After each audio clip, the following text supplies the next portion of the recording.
Jesu, oorstroom my met liefde, dat ek mag lewe, om net soos U te wees.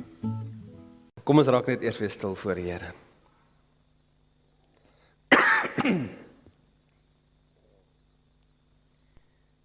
Ja, Hemelse Vader, wat 'n wonderlike iets om na uit te kyk. Selfs al gaan ons dalk deur 'n moeilike tyd. Enige moeilike tyd is net 'n fase. Of dit nou siekte is, of ouderdom, of swaar kry, of familiedinge, Here, dis alles net 'n fase. Alles gaan nie reggemaak word en nuut gemaak word vir daai duisende, miljoene jare saam met U. Ons Here, help ons om vas te hou as die tye moeilik is, as dit voel of dit te veel is. Om te weet dat U ook ons hierdeur sal dra in die koninkryk in om vir ewig en vir ewig by U te wees. Dankie Here, dankie dat dit so 'n groot teken van liefde is wat ons nooit kan verdien nie. Ons bid dit alles Here in die wonderlike naam van Jesus. Amen. Ons is nou deur 'n kragtige reis deur 1 Timoteus gegaan. Vir party was dit bietjie vir 'n rowwe reis om alles te hoor wat die Here sê. Maar vir die volgende paar weke gaan ons nou weer bietjie teruggaan na ons tema vir die jaar. En ons tema vir die jaar is vertoef en bid. So die Engels is abide and pray. Abide is 'n baie groter term as vertoef, maar vertoef is die deel waarop ons wil fokus. Daai idee om van my tyd saam met die Here, nie net my Sondagtyd nie net my tyd met my familie nie, maar daai tyd wat ek alleen by die Here gaan sit, by sy voete gaan sit. Die doel is om te groei in ons persoonlike, gefokuste, toegewyde tyd met God. Woensdag met die tieners is ons besig om deur 1 Korintiërs te werk, en ons was nou in die hoofstuk gewees waar hy daarvan gepraat het, dat Jesus moet die fondament wees. In jou Christendom, in jou verhouding met die Here, moet jou fondament Jesus wees. En jy weet wat jou fundament is, dis die ding wat die huis laat platval as dit weggevat word. En so vir baie mense is Jesus nie die fondament van hulle Christendom nie, maar byvoorbeeld 'n goeie lewe. So ek hou van die Here want hy gee vir my 'n goeie lewe. Dis amper so hierdie deal wat ek met die Here het. Ek gaan hom aanbid en dan moet hy sorg dat my lewe goed is. En nou gaan jy deur verskriklike swaar kry en daai fondament word uit jou uitgeruk en dan val baie mense se Christendom plat. Of jou fondament is, soos ek nou vir die tieners gesê het, die groep mense saam met wie jy hierdie pad stap. Jy hou van Christendom want jy hou van die vriende wat jy gemaak het. Wat gebeur as daai fondament uitgeruk word en jy staan alleen, gaan jy nog steeds staan. En die enigste ding op aarde waarvoor ons 'n belofte het, dat dit altyd sal hou, is Jesus. Geen ander fondament het ons as 'n belofte dat dit gaan hou nie. En dis hoekom ons wil leer om Jesus die senter van my lewe te maak, om hom my fondament te maak, om daagliks by hom te sit, al verander alles anders, al val alles anders plat, dan het ek nog steeds vir Jesus. Wat ons nou al reeds in hierdie reeks gedoen het, ons het gefokus op die belangrikheid om tyd met die Here te spandeer, en ook op die voorreg wat dit is om tyd met die Here te spandeer. Ek dink nie ek gaan ooit my gedagtes, my brein om die feit kan kry, dat die koning van die heelal tyd met my wil spandeer nie. Ek dink nie ons breins kan dit verstaan nie. Hier's ek, en ek ken myself baie goed, ek is nie veel nie. En om te dink dat die koning van die heelal sê, ek wil alleen tyd met jou spandeer. Ek wil hê ek en jy moet gesels. Ek en jy moet tyd saam spandeer. Ek dink nie ons kan dit ooit indink nie. Ons die volgende paar weke wil ons bietjie baie meer prakties raak. En as ons dan nou selfs in Paasfees ingaan, Paasvrydag, die Vrydag aand, gaan ons regtig prakties raak. Ons gaan hierdie boekies uitdeel wat jou help, wat doen ek as ek sit by die Here? Want baie mense wil dit doen en hulle sit die tyd op sy, maar dan baie keer voel dit, my tyd met die Here voel so leeg, dit voel so asof ek nie eintlik weet wat om te doen nie. Wat doen ek nou as ek by die Here se voete gaan sit? En hierdie boekie gaan jou baie help, maar ek gaan hom nie nou vir jou gee nie. Ek gaan hom eers vir Paasvrydag aand vir jou gee. Maar wat ons nou op Sondagoggende wil doen vir die volgende 2 Sondae, is ons wil mekaar leer om die psalms as 'n gebedsboek te gebruik. Om te leer om die psalms te bid. Die Psalms is 'n baie spesiale boek. Iemand het gesê, hoe ouer jy word, hoe meer waarde kry jy uit die Psalms. Want jy begin ervaar waaroor Dawid praat. As jy jonk is, dan party van die dinge wat hy noem, waardeur hy gaan oor jou kop, is nie deel van jou lewe nie. Maar as jy ook moet begin en die dinge moet hanteer wat hy moet gehanteer het, dan begin jy leer hoe hy dit hanteer het. Iemand het gesê, dis amper asof die Here vir Dawid deur al die probleme laat gaan het, sodat hy vir ons kan leer, hoe tree ek op in daardie tye. En so dit word vir ons 'n waardevolle hulpbron. Iemand het eendag gesê, as jy die Bybel vat van iemand wat deur 'n moeilike tyd gaan, dan is so 'n bruin lyn, as jy nou na die kant van die Bybel kyk, dan is so 'n bruin lyn waar Psalms is, want daai blaaie is geblaai, daai blaaie is gelees.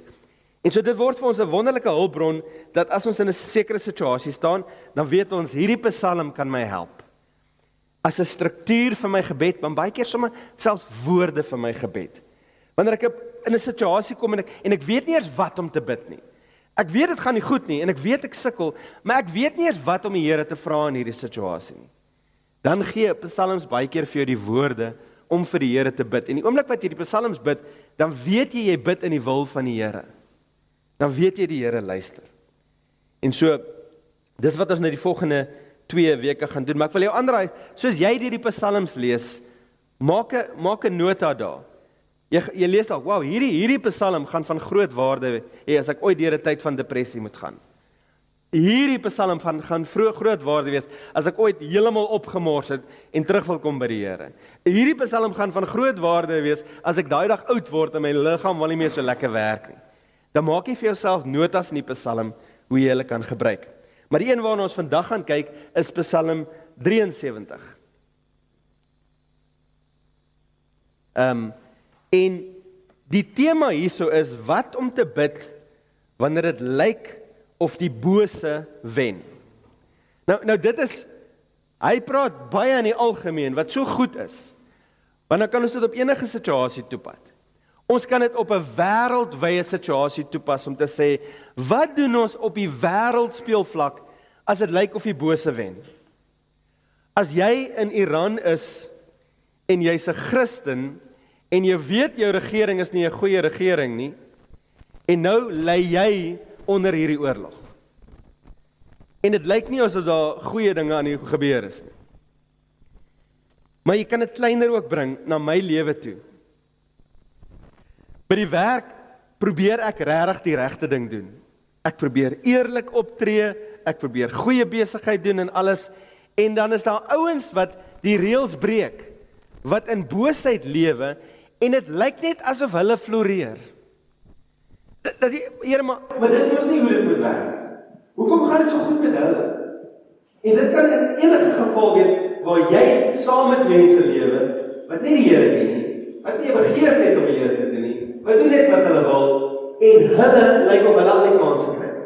Hulle kry die werk, jy kry nie die werk. Hulle kry die verhoging, jy kry nie die verhoging. Hulle het al die lekker dinge om hulle en jy kry swaar. En so hierdie Psalm is 'n baie goeie Psalm, omdat woorde aan jou gebed is. So wat ons gaan doen is, ons gaan net vinnig deur hierdie Psalm gaan. Dit is 'n lang Psalm. Net dat ons verstaan wat aangaan. En dan gaan ons dit bid. Nou ek gaan dit ontbid vandag. Maar ek wil jou net leer hoe om vir jouself by die huis te kan gaan bid. Ook. So, jy kan jou Bybel oopmaak daar by Psalm 73, ons gaan die hele Psalm daar saam lees. En ek sal jou aanraai, maak jou Bybel oop, dat jy sommer nou vir jou notas kan maak. Kom ons raak net eers weer stil.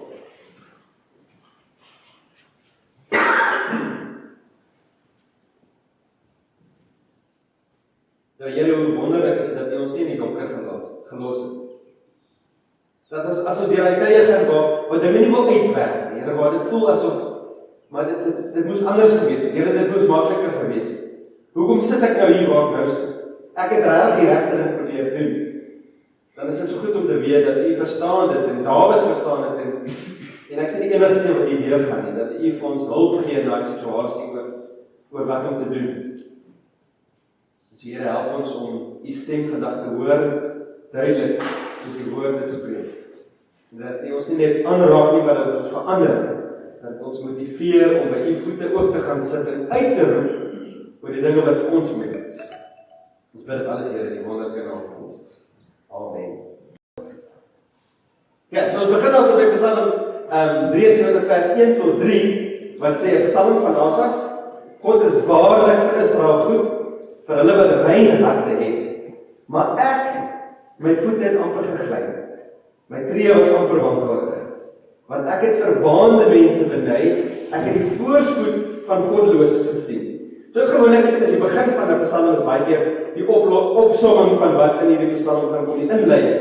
En in die inleiding bied hy vir ons 3 dinge. Hy sê wat hy weet. Ek weet God is goed. En dan sê hy wat hy voel. Ek voel is bietjie onregverdig. So as iets wat ek weet God is goed. Ek het lank genoeg al 'n pad saam opgestap om dit te weet. So hier weet ek iets, maar nou voel ek dit. Ek voel dat dit onregverdig is, dat het so goed gaan met hierdie mense. En dan sê die oorsaak daarvan is, dat my geloof het bietjie wankelig geraak.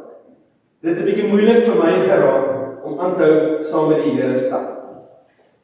Reg in die begin het ons baie goeie beginsels, oor hoe ons die Here benader in gebed. As ons met die Here praat, dan kom ons eerlik, maar ons kom nie arrogant. Ons kan eerlik kom, met waar ons praat. Ons praat nie met iemand wat benede ons is. Ons spreek ons frustrasies uit, maar ons haal dit nie uit of blameer dit op God. Want mense is geneig om albei kante die fout te maak. Party mense is te bang om enigiets te sê.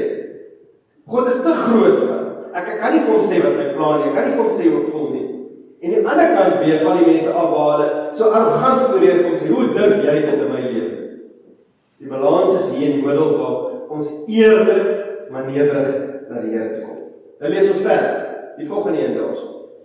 Vers 4 en 5 wat sê, hulle, dis nou die sondige mense, hulle het immers tot hulle dood geen sorge. Ek het van tyd van hulle sien, doodgaan in hulle vreugde van ongeloof. En hulle liggame is vet. Aan die sorge van sterflinge het hulle nie deel. Die dinge waarmee ons sukkel, hulle sukkel nie daarmee nie. En hulle word nie getuister saam met ons gewone mense. So hy sê, dit lyk regtig asof sommige bose mense so 'n goeie, maklike, probleemvrye lewe het. Nou die vraag is, as jy so voel, met wie praat jy dan? Wie hardloop jy eerste na toe, as jy so voel? Praat jy met jou man of jou vrou eerste? Praat jy met jou familie? Praat jy op Facebook? Skryf jy 'n brief vir die koerant? Ek weet nie of mense dit nog doen nie. Daar's nie veel koerante oor nie, so jy sal maar gaan soek waar jy gaan skryf. Wie praat jy eerste mee wanneer jy swaar kry? Dis goed om altyd eerste met die Here te praat. Dis die lesies. As ek so voel, kom praat met die Here daaroor. Is dit nie wat verhouding is nie? Is dit nie is wat om te verstaan dat hier staan ek in 'n verhouding met die God wat goed is en lief is vir my en wat wil help en wat kan help en wat dinge baie beter verstaan as ek. Is dit nie die persoon waarmee ek eers moet gaan praat nie? En as ek dan met die Here praat, dan kom ek met die besef dat ek is dalk verkeerd. Ek sien dinge dalk verkeerd.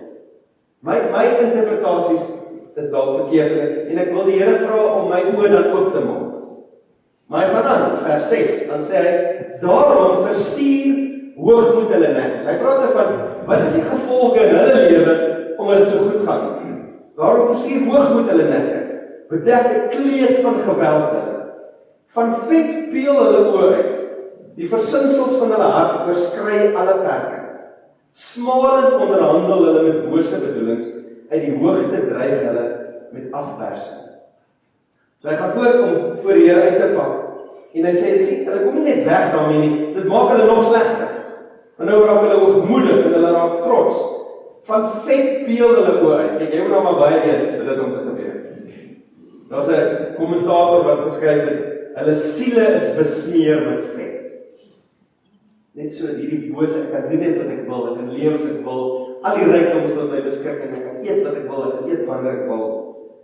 As jy nou 'n Star Wars fan is, dan moet jy nou Jabba the Hutt hier so in jou gedagtes hê.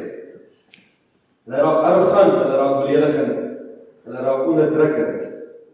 Nou daar's een mate van vertroosting wat ons nou al reeds hier moet kry. is dat as ek daardeur gaan, om te besef, ek sê alleen. Dis nie net ek wat ervaar nie. Van Dawid se tyd af al, voel die kinders van die Here baie keer so. Van Dawid se tyd af, kyk kinders van die Here na die wêreld toe en sê, maar dit kan mos nie aanhou so lekker met hulle gaan nie. En nou gee jy die volgende tree wat gebeur as hulle so boos is, van vers 8 af, 9 af, waar hy sê, hulle rek hulle monde teen die hemel, en laat hulle tonge gaan oor die aarde. Daarop draai sy volk hierheen.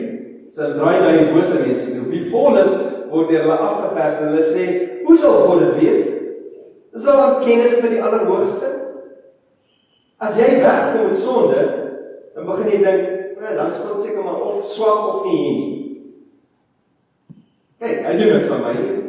Ek het 'n vriend lank terug gehad wat, as 'n kind in die kerk toe gaan en as tiener in die kerk gaan, die eendag besluit hy wil nou nie meer kerk gaan. Hy sê, die eerste Sondag was hy so bekommerd, dat 'n weerligstraal hom gaan tref. En hy het maar, en toe dit nie gebeur nie. Er het niks in sy lewe gebeur. Volgende Sondag weer die kerk nie, volgende Sondag weer die kerk. En dan sal die geneigtheid om te sê, ja, wie is God? Is daar 'n kennis met die Allerhoogste? Hy weet eers wat ek doen nie. Hoe sal God dit weet? Daar is regtig niks niets onder die son.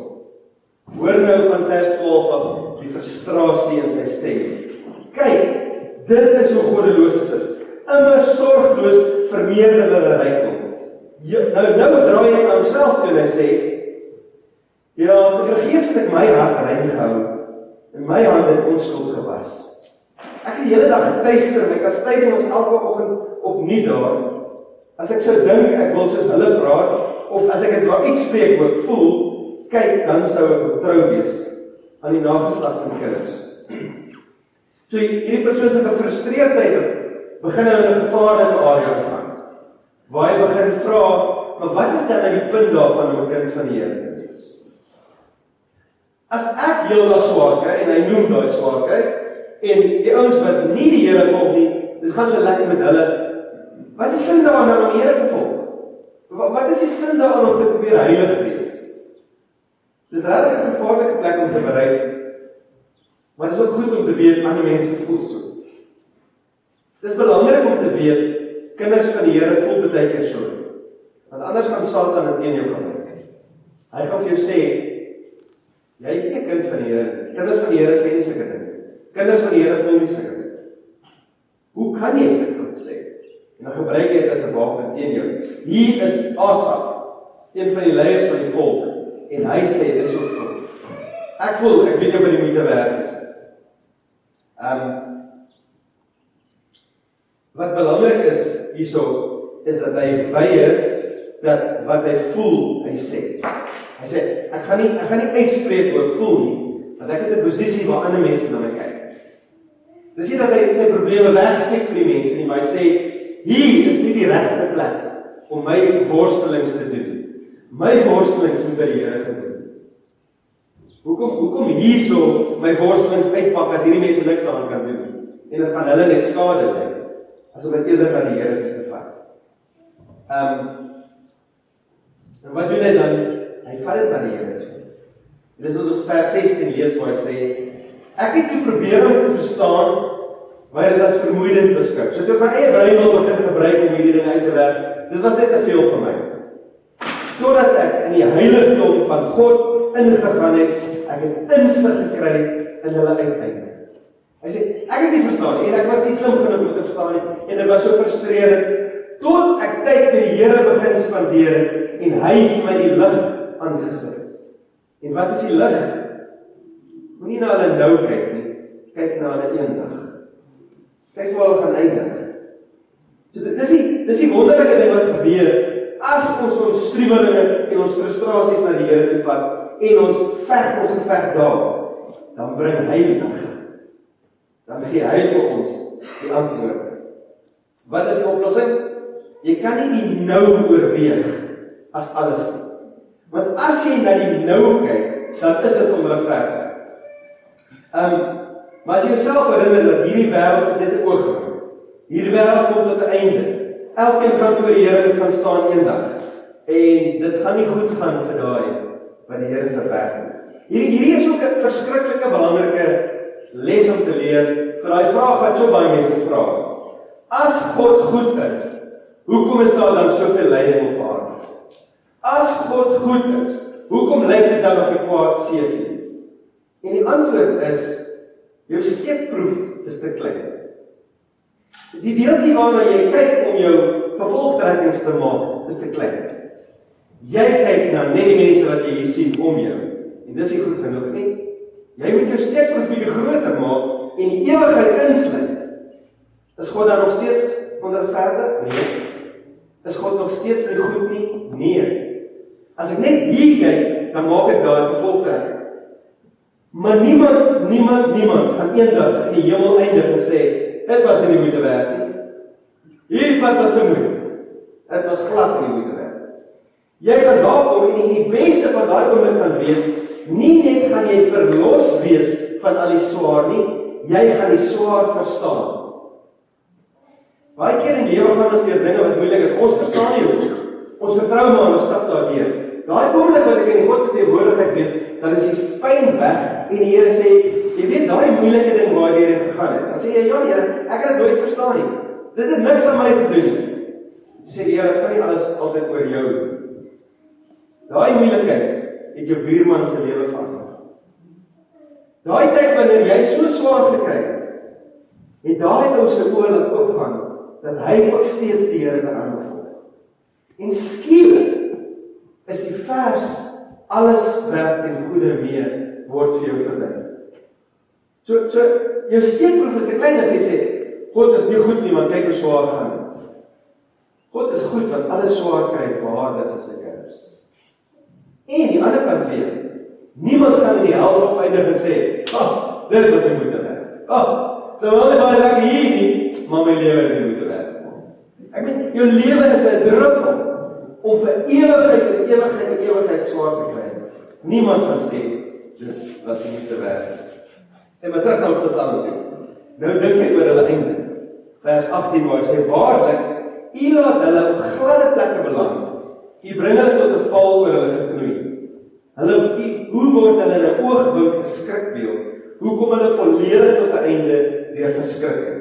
Asof dit 'n droom is waar die mens wakker word. Verag U hulle beeld, my Heer, wanneer U ontwaak.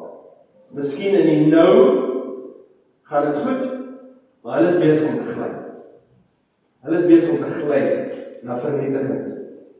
Dan in vers 21.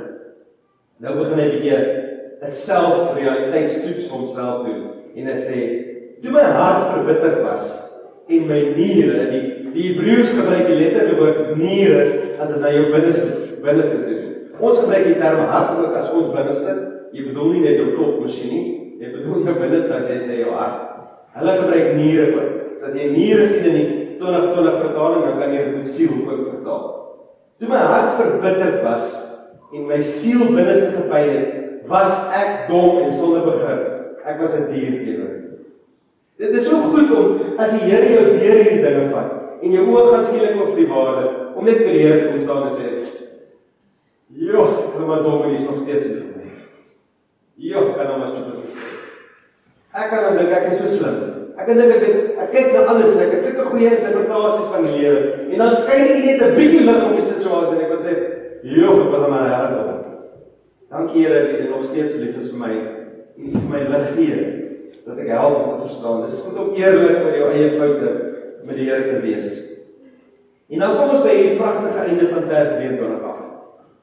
Ek dink die eerste deel van die Psalm gee vir jou struktuur aan jou gebed. Dit help jou om te dink, ek kan eerlik met die Here praat oor wat vir my moeilik is. Ek kan sê, dit lyk so onregverdig. Maar dan moet ek stil word by hom, dat hy met my daaroor kan praat. En dan as die lig aangaan, dan moet ek hom jammer sê. Maar nou kry ons woorde wat ek my woorde in gebed kan maak. Nie weer nie memoriseer en dit as 'n rympie opsê nie. Maar om hierdie woorde te oordink, dat my hartswoorde word, wat ek vir die Here bid. Hoor daar. En tog was ek altyd by U. U met my regterhand vasgehou. Is dit nie wonderlike woorde om in jou hart te sit? Te daai kere wanneer dit moeilik gaan, dan sê ek, Here, hoe goed is dit om te onthou, ek is altyd by U. Hoe wonderlik te weet, ek sê alleen U hou my regterhand vas. Deur die raad wat U gee, lei U my. En daarna neem U my eervol weg. Wie is daar vir my in die hemel? As ek by U is, begeer ek niks op aarde nie. Om daai 'n hartswaarheid te kan maak, wat jy eerlik vir die Here bid, dan jy op 'n goeie plek. Here, as ek net vir U kan, dan maak niks hiermee saak. Niks hier kan meer my vreugde en my onheil en my ongelukkigheid bepaal. U is my alles. My liggaam en my hart kan maar weggooi. God is die rots van my hart en my erfdeel vir altyd. Want kyk, die wat ver van U is, gaan gronde. U vernietig die wat aan U ontrou is. Maar wat my betref, die nabyheid van God is my goed. Ek het my Here, die Here my skuilplek gemaak, sodat ek van al U werk kan vertel. Nou begin ons bietjie leer oor die rede vir sy swaar. Sy swaar kry was sodat hy 'n les kon leer dat hy weer vir ander mense kan vertel. As Asaf nie deur hierdie les gegaan het en Psalm 73 vir ons neergeskryf het nie, dan sou ons gesukkel het om dit te verstaan, maar wat is die doel van swaar? Ons gaan nou hierdie Psalm gebruik om te bid. So ek sê, ek gaan nou bid, en dan gaan maar leer as 'n voorbeeld om by jouself te kan bid. Die raamwerk hierso is om te verklaar dat God goed is. Dis waar hy begin. Ja, ek gaan nie op my gevoelens begin. Ek wil nie begin praat op my gevoelens nie, want my gevoelens is nie baie betroubaar nie. Ek wil begin by waarheid, en die waarheid is dat hy goed is. Maar dan kan ek oorgaan en oor my gevoelens praat, waarmee ek sukkel. En dan laat ek toe dat die Here en sy waarheid my bedien, dat hy my vertroos, en dan verbly ek daarin en ek sê dankie. So kom ons bid saam.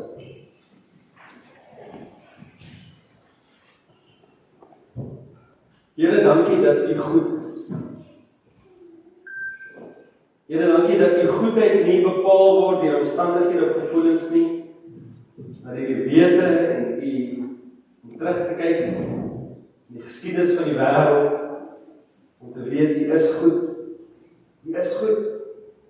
U het die Seun gestuur om aan die kruis te sterf, ons het nie verdien het nie, sodat ons lewe kan hê. U is goed.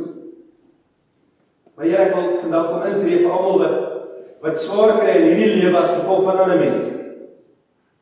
Of mense wat swaar kry in hulle goedheid en moet sien hoe ander mense net floreer in hulle boosheid. Here, ek wil bid vir families wat probeer die regte ding doen en dan dwaal kinders nog steeds weg. Die volk die wêreld en dit lyk asof dit so goed gaan met hulle daar in die wêreld. Here, ek wil kom bid vir besighede wat hard probeer om 'n goddelike besigheid te beheer te doen. En dan is dit moeilik. Die mense wat kort paaie vat en wat van SARS leuns vertel, dit lyk of dit so goed gaan met hulle. Here, ons wil eerlik wees om te sê, dit is nie altyd lekker as dit goed gaan in die wêreld met die wat nie ken nie. Maar dankie vir die insig vandag dat dit nie net gaan oor hierdie wêreld. Dat alle boosheid tot 'n einde gaan kom, dat alle boosheid gestraf gaan word, dat elke persoon wat nie die knie buig in hierdie lewe voor U nie, die knie in vrees vir U gaan buig, eendag in die ewigheid. Here, dankie dat selfs die swaar kry waardeur ons nou gaan, het 'n doel en 'n rede wat ons dalk nie nou kan verstaan nie, maar wat ons eendag gaan sien en verstaan. Here, dankie dat ons ook, soos Asaf, kan sê, hoe wonderlik dat U altyd by ons is. Hoe wonderlik dat U ons regterhand vashou. Here, deur die raad wat U gee, lei U ons, en daarna sal U ons eervol wegneem uit. Here, wees vir ons daar in die hemel. As ons by U is, begeer ons niks op aarde. Ons liggaam en ons harte kan maar weggooi. God, U is die rots van my hart en my erfdeel vir altyd. Here, ons weet die wat ver van U is, gaan ten gronde gaan. U vernietig die wat nie U uitnodiging van redding aanvaar nie. Maar wat ons betref, Here, dis so goed vir ons dat U naby is. Here, ons wil U ons skuilplek maak. sodat ons ander van U kan vertel. Here, dankie dat U ons in die boek Psalms gegee het, waar ons regtig woorde in ons hart kan sit. Waarheidswoorde, Here, wat ook ons emosies begin verander, wat ons uitsig in die lewe verander, sodat ons in vreugde en in gemoedsrus na U toe kan kom, al is dit moeilik, al kwyn ons liggaam, al sukkel ons, Here, om te weet dat U goedheid is groter as wat ek nou kan sien. Ons bid en ons sê dankie vir al die dinge in die wonderlike naam van Jesus. Amen.